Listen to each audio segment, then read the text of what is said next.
It's time for some local sports roundup brought to you by Carpet City Flooring Center. Justus Cleveland from WEAU 13 News is joining us, and let's begin with some high school football. North picked up their first win of the season against Superior, so got one in the win column. Yeah, and now you just try to keep the roll. You know, you got the inner-city matchup coming up here, so a chance. I mean, Memorial's a tough team, and that should be a really fun game. I mean, they're both the records don't show how good these teams can play. And I think they both, coming together, that'll be a good battle to see what these two teams are going to bring a lot. I mean, it's going to be so far the biggest game for both these teams of the year. And so I think, and if you're North, if you can keep rolling to get some wins, the playoffs would still be a possibility here. So that would be huge for them. But starts this week with them taking on Memorial. Memorial just trying to keep some momentum themselves too, so that'll be a good matchup this weekend. Because Memorial fell to Marshfield this last Friday, correct? So yeah, they're looking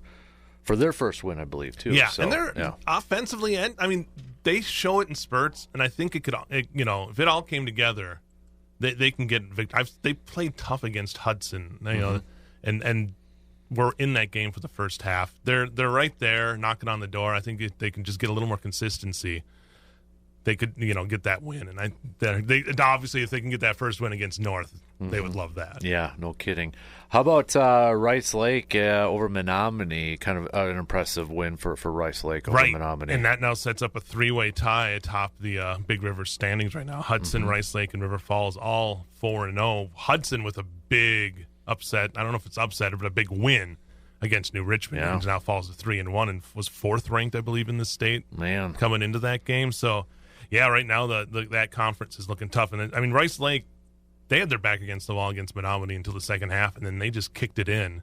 And yeah, that team is it's amazing what Dan Hill has done with that team, and they just keep finding ways to keep being successful, and we're seeing it again this year. Yeah, you mentioned it. Hudson with the win over New Richmond. River Falls took down Chippewa Falls on Friday night too. I want to give a big shout out to Chi High. They had their Veterans Appreciation Night, and they do such a great job with that, and really a special thing to be a part of and watch as all the veterans that came out and braved the elements. It was raining the whole time, but that didn't stop them, and then Chi High just does so much to give back for the homeless vets. That's what the big fundraiser is, and they do their Miracle Minute where they pass around the bucket and raise as much money as they can. So a big shout-out to Chippewa Falls for, I think this is the 13th or 14th year they've done it, and it just keeps growing. And talking to Mike Thompson over there, he's got bigger plans for next year as well. So and kudos to him. I mean, when Mother Nature throws you a curveball like that, he's just running around trying to keep things organized, knowing that things are being delayed if they have to evacuate the stadium if lightning,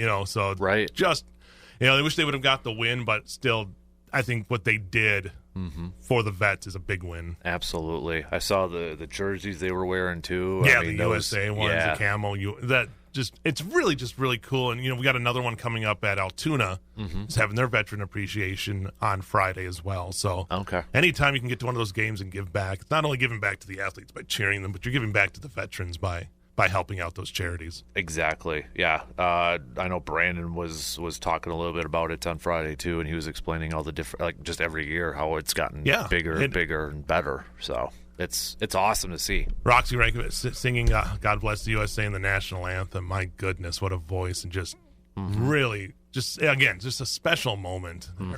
Absolutely. You mentioned Altoona. They picked up a win over Prescott, too. So, I mean, not a bad start to the season for Altoona football either. And that's good. Chad Hansen's team, and that to me is they can keep this rolling here. And it's they're going to be battling for a playoff spot. And if they can just keep, they got a matchup at home this week. And so, it's one of those things where we're now at that point where we get to week 5 and teams – it's starting to be make or break time if you want to make that playoff run.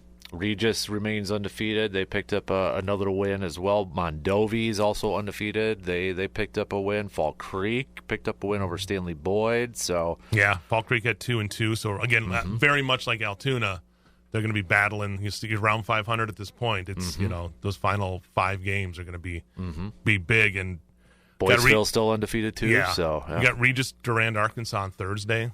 So a battle of two of the top 3 teams in the Clover Belt there. So that should be and there's a lot of families that know each other, and when we get to these games, and it gets to be a lot of fun when we get to this point in the season. And then, I know 8-player football, too. We got quite the matchup coming up. The biggest one of the year.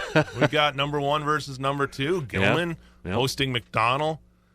That should be just a lot of fun. These two teams that, both have state title aspirations and well-deserved state title aspirations, meeting here in the regular season. As far as regular season games go, to me, that may be the biggest one. There's some big ones, but going 8-player, there's none bigger than that. When you get 1 and 2 matching up regular season at Gilman, and it brings you back to the old days when they were both 11-player football matching up against each other every once in a while too. So this should be a lot of fun. Yeah, definitely. I got to imagine maybe Brandon's probably going to go that way when he does his poll question which game, but it's like. Maybe an early preview of a state title game, perhaps? If they can. It depends on how they get. They might both be on the same side. Right. But I was talking with Brandon. Was like, at least let's hope this make the way they get seeded. If possible, it could be a state semifinal game. It would be great if it somehow ended up being the state title game too. Yeah. But to get a little preview of two of the best playing, it's gonna be fun. Yeah, no cost. I know I've been saying that a lot about a lot of these games, but it really is that's what it's all about in prep football is going out there and seeing some great matchups like this. So since we're heading into week 5, could teams potentially, I don't know if clinch is the right word, but become playoff eligible? Playoff? Okay. Because I think most of them play a 9-game schedule. Okay. So if you're 5-0. So those teams who are undefeated, there's a potential that they could. I know a lot of it, there's conference records that go into it and stuff like that. But usually if you get to 5 wins, there's a good chance you're getting into the playoffs. Because usually it slips down to where there's a team that gets in, some teams that get in with a sub 500 record. Again, that all is about the balance and the amount of teams that get in for lower divisions and the upper division. So there's a lot of things that go into the seeding of this. But, if you can get to 5 wins, that usually gives you a good shot of getting in the playoffs. We also got, I know volleyball is continuing to roll along here too. Yes, indeed. Got some big match. I know Regis and McDonell will be matching up there in the Clover Belt coming up soon. And we had some big cross country over the weekend at Menominee. They had their meet. Lauren McCullough set a course record, battling the Hartmans from Bloomer. And there's another big meet up at UW-Barron County.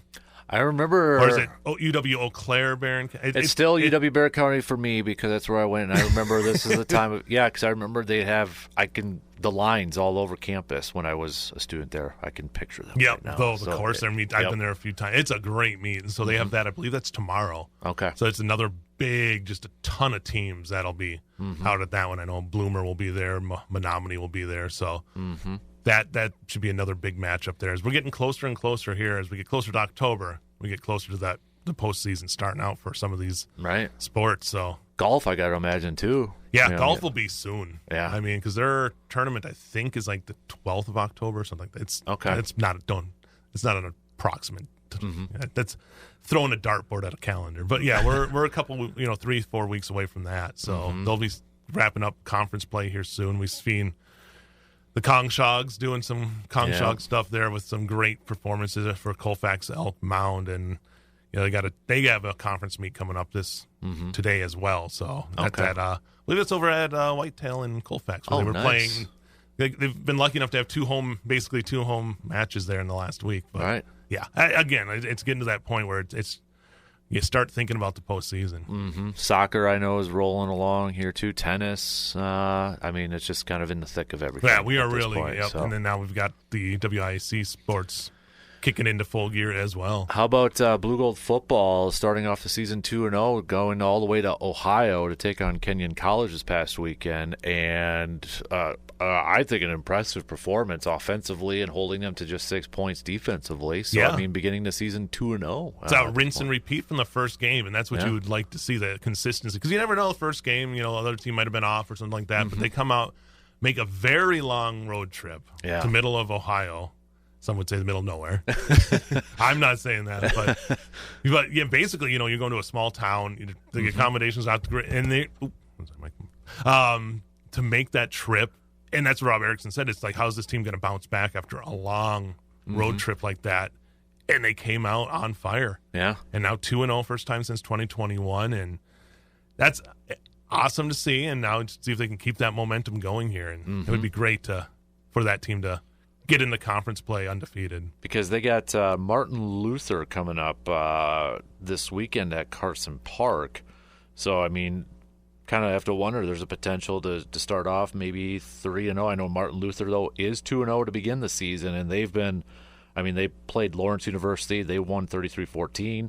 Luther College, they blanked 34-0. So it'll be a good test. Yeah, I feel like there's a lot of unknowns with both these teams facing each other, and two teams coming off big wins. So, should be. I mean, if you're the Blue Gold, you got the advantage. You're back at home. Yep. And it should be, I mean, it looks like it's going to be gorgeous this weekend for football, too. So, right. But, yeah, I mean, great start for them. A tough loss for Stout against Wartburg. They stayed in it the whole game. I mean, was it 16-9 or something like that? Yeah, 16-0.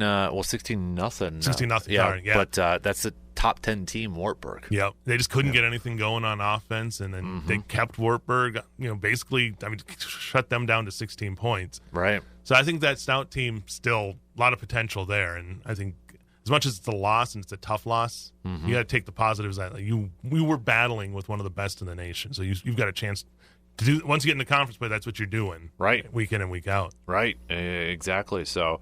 And now they've got University of Northwestern Minnesota coming up. And remember, too, Blue Gold and Stout. Open it up. Yeah. And it's going to be Eau Claire's homecoming. So the 100th. Yep.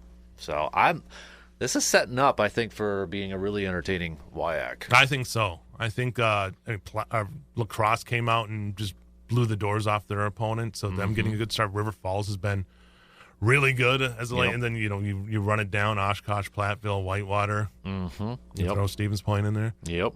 So maybe not. Hey, come on now. Come on, they're trying. Okay, they're trying. So, Blue Gold's wise, staying with them really quick too, because I know for volleyball, we had the Sandy Schumacher tournament this past weekend too. So for Blue Gold volleyball, and I mean they're just continuing to roll around, and I mean their win streak. Going up for volleyball. I mean, this is a program you and I have talked about. I think there's some big-time goals for this squad this year. And I think if you look at the WIC in a whole, just like football, you've got 3-4 top 20 teams in there. I mean, the Blue Goals were like 16th, I think, coming into this week. They'll move up after the way they performed this weekend. And they got Platteville, I believe, is it? Like coming up for the conference opener? Let me double check. I'm trying to. For you. My memory is trying. I know. I'm putting you to the test this morning, man. Is it Whitewater or Platteville? It is going to be loading up right now. Best radio is us looking up something. Whitewater. I see. I changed it. I'm good. It's that's number 2 Whitewater. Exactly. Yeah. So I mean, just a huge matchup there for conference play. My goodness. I mean that's the way you want to start it out, is being tested. I mean it's very similar to the way Wisconsin volleyball plays, and just playing all these top 25 teams to start out the season in non-conference, and Blue Gold's doing the same thing. So that will be a big test. I mean, this weekend, St. Catherine University, they beat them 3-0. Lakeland 3-0. Carleton College 3-0. I mean, they're 10-1 on the season so far. Haven't dropped many sets this year. And it's been a great start there, and I think they can keep that going. Conference again, it's just going to be a monster. Because I think Stevens Point, Platteville, there's a bunch of ranked teams, and Oshkosh you could throw. I mean, everybody you name in the conference.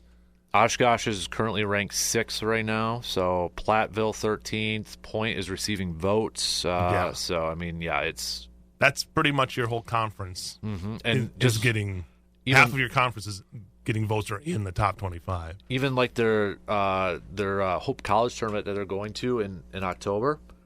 Coe College receiving votes, they play. Millikan University 17. Hope College number Millikan 3. University, home of Jeff Query. Is it really? Packers wide receiving great. Is it really? Yeah. Look at you. I had a football card when I was a kid, so I just always like, where's Millikan? Nice. Well, yeah, they get even the rest of their schedule. It's a ton of ranked opponents on here, so that'll set up nicely. You would think for the NCAA tournament. Yeah, I mean they're going to be so well tested. There isn't a test on that schedule, honestly, for the rest of the year. So I think they're going to have to bring it every game, and that just bodes well. Get towards tournament time if they can find some success. Absolutely. All right, that's your local sports roundup, brought to you by Carpet City Flooring Center.